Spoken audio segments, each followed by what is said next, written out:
Welcome to XY Files Podcast. I'm Vladimir Kotlov, MD, the founder of Vidma, with a medical background in urology and deep expertise in male hormone optimization and fertility.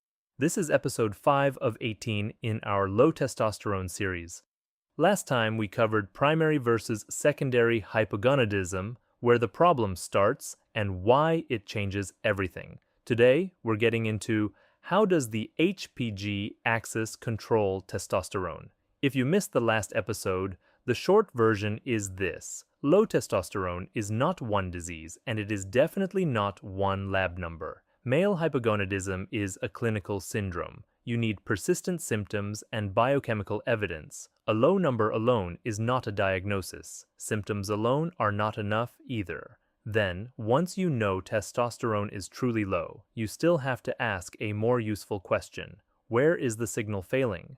That's why the HPG axis matters. It's the control system, the wiring, the relay chain from the brain to the testes. And when men skip that step, they often get the wrong treatment for the right complaint. I see this all the time. A man feels flat, gets one testosterone test in the afternoon, never gets LH or FSH, and someone immediately starts talking about testosterone as if we already solved the case. We haven't.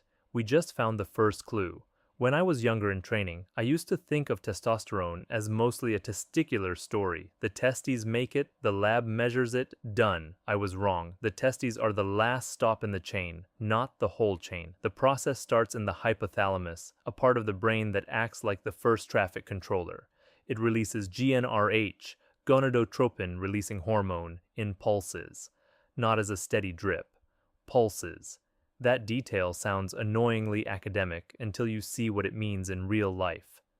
The pituitary gland, which sits just under the brain, responds to those pulses by releasing LH and FSH. LH is luteinizing hormone. FSH is follicle-stimulating hormone. Then those hormones travel through the bloodstream to the testes. LH tells Leydig cells to make testosterone. FSH works mainly on Sertoli cells, which support sperm production. Different jobs, same axis. A simple way to picture it is a three-step relay. The hypothalamus starts the race. The pituitary carries the baton. The testes cross the finish line by making testosterone and supporting sperm production. If the handoff is weak at any point, the final number drops. That's why a low testosterone result by itself tells you very little about the actual cause. Last month, a guy in his early 40s uploaded outside labs to us. He had fatigue, low motivation, weaker gym recovery, and lower libido. Real symptoms. His total testosterone was low enough to raise suspicion, but there was no LH, no FSH, and no direct free testosterone. He had already been told he probably needed testosterone. Maybe not. If his LH was high, that would suggest primary hypogonadism, meaning the brain is signaling hard and the testes are failing. If his LH was low or even just normal when testosterone is low, that points towards secondary hypogonadism, meaning the signaling from the brain is inadequate. Those are different diseases, different treatment logic, same complaint. Now add one more piece, because this is where men usually start to understand why external testosterone changes fertility. The HPG axis runs on negative feedback. When testosterone rises, some of it is converted by aromatase into estradiol. Men make estradiol too, and in this context, it matters a lot. Estradiol feeds back to the hypothalamus and pituitary and says, more or less, we have enough sex steroid on board. Ease up.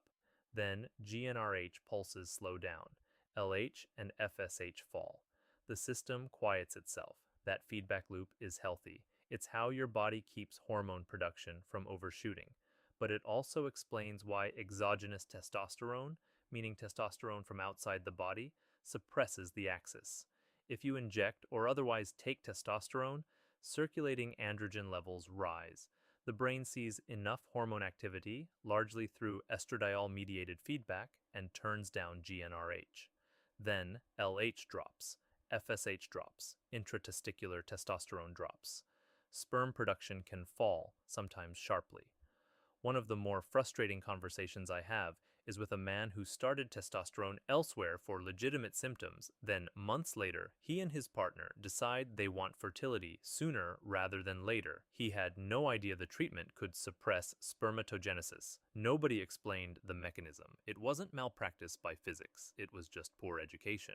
To be fair, testosterone replacement is not automatically the bad guy. It has a real place. The Travers trial, which followed about 5,000 men for nearly 3 years, was reassuring on major cardiovascular events, and it did not show an increased prostate cancer risk. The most common issue is elevated hematocrit, which is why monitoring matters. But TRT is still a treatment that suppresses gonadotropins, suppresses sperm production, and is contraindicated in men seeking fertility. It is also not a treatment for optimization, bodybuilding, or anti-aging in men with normal testosterone, and it does not prevent or treat type 2 diabetes. Correct tool, correct patient, that's the adult version of the conversation. This is also why enclomiphene works so differently. Enclomiphene is the purified trans isomer, separated from the estrogenic cis isomer called zuclomiphene. That separation matters because zuclomiphene is the part associated with estrogenic side effects like visual disturbances, mood changes, and gynecomastia. Enclomiphene blocks estrogen receptors at the hypothalamus. In plain English, it reduces the brain's ability to see the estradiol brake signal. GnRH rises, LH rises, FSH rises. The testes are asked to make testosterone through the body's own pathway. That is the opposite direction of TRT. With enclomiphene, the axis stays on. Testicular size and function are maintained, spermatogenesis is preserved, and in some men it improves. Hematocrit risk is generally lower than with TRT, and if the underlying suppressive factors improve, some men may be able to come off it. That makes enclomiphene the first-line treatment for secondary and functional hypogonadism when LH is below 8 milli-international units per milliliter and the axis is intact. If LH is already high and testosterone is low, that means the testes are not responding. Enclomiphene cannot coach a broken speaker by turning up the radio. The single most common diagnostic mistake I see almost every week is incomplete testing. A guy gets total testosterone only. Maybe estradiol if someone is feeling adventurous. No LH, no FSH, sometimes no repeat test. That is not enough. Without LH and FSH, you cannot classify primary versus secondary hypogonadism, which means you cannot choose the correct treatment. And there's another layer. Many men are told their testosterone is normal because total testosterone looks acceptable on paper, while free testosterone is low and symptoms are very real. This happens because total testosterone and free testosterone are not the same thing. Free testosterone is the fraction available to tissues. It is the biologically active pool you actually care about. At Vidma, we prioritize direct free testosterone measurement by equilibrium dialysis with LC-MS-MS. Most labs still lean heavily on immunoassays, and a lot of free testosterone testing out there is basically educated guesswork. We do not order SHBG as a separate workaround test. We measure free testosterone directly. That helps us catch hidden testosterone deficiency that can be missed when total testosterone looks decent, but the free fraction is low. The practical thresholds we use are straightforward. When symptoms persist, total testosterone below 350 nanograms per deciliter or free testosterone below 100 picograms per milliliter can support the diagnosis. It's around 350 nanograms per deciliter to be exact. But again, that number lives inside a bigger diagnostic picture. You still need symptoms. You still need morning testing. You still need LH and FSH. Morning testing matters because testosterone follows a daily rhythm. Levels are highest in the early morning, and that rhythm does not completely disappear just because a man is older. If you test randomly in the afternoon, especially after food, you add noise to a system that already has normal biologic variation. One random draw is a weak basis for diagnosis. Better is a morning draw, ideally between 7 and 11 says. Better still is a repeat morning draw with the right assay. Our standard men's health panel reflects that logic. Total testosterone by LC-MS-MS free testosterone by equilibrium dialysis with LC-MS, LH, FSH, estradiol, CBC, comprehensive metabolic panel, vitamin D, PSA if you are 40 or older, insulin if BMI is over 25. Then lipid panel, prolactin, and thyroid testing when clinically indicated. Not because more boxes checked is impressive. It isn't. It's because each of those tests helps answer a specific clinical question. Now, let's talk about why the axis gets suppressed even when there is no permanent structural damage. Functional hypogonadism is the most common real-world pattern I see. The axis is there. It is capable. It is just being pushed down by reversible factors like obesity, metabolic syndrome, type 2 diabetes, poor sleep, medications, and excess estradiol signaling. Obesity is a very common example. More adipose tissue means more aromatase activity. More aromatase means more conversion of testosterone into estradiol. More estradiol means a stronger brake signal to the hypothalamus. Then LH output falls, and testosterone production falls with it. This is one reason body fat changes are not just cosmetic in men with low T, they are endocrine. I like lifestyle treatment. I'm not anti-salad, but in clinic I try to be honest. Weight loss can improve testosterone, yes, but the average increase is usually modest, around 1 to 2 nanomoles per liter, and most lost weight is regained within a few years. That is why, for functional hypogonadism, the best first move is often lifestyle modification plus enclomifene, not lifestyle versus treatment, as if it has to be a moral contest.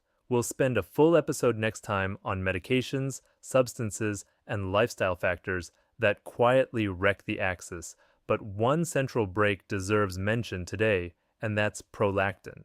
Elevated prolactin can suppress GnRH and cause secondary hypogonadism. Sometimes the cause is a pituitary adenoma. Sometimes it's medication-related, especially with things like antipsychotics or metoclopramide. In those cases, the target may be the prolactin problem itself, not immediate hormone replacement. A few times each year, I see men who were treated as simple low testosterone cases when the real issue was central, meaning in the pituitary or hypothalamus. That is why pituitary evaluation matters when the pattern fits. If testosterone is low and LH and FSH are low or inappropriately normal, and especially if prolactin is elevated, or there are headaches, visual symptoms, or severe testosterone deficiency with inadequate gonadotropins, pituitary MRI becomes important.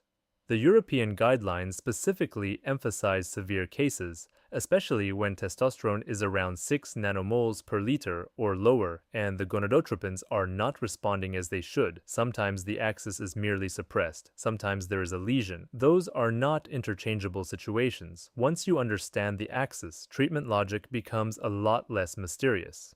If testosterone is low and LH is high, often with FSH high too, that is primary hypogonadism. The brain is already pressing hard on the accelerator. The testes are not responding adequately. In that setting, stimulation therapy will not restore normal production. Educationally, TRT is the hormonal treatment that makes sense there.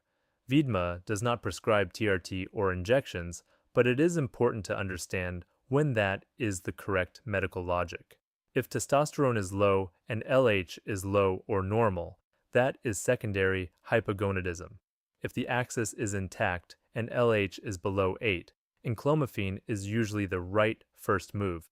It works with the body's own regulation, preserves fertility, maintains testicular function, and gives you room to address the underlying causes at the same time. When erection issues or urinary symptoms are also part of the picture, the enclomifene plus tadalafil combination tablet can be useful.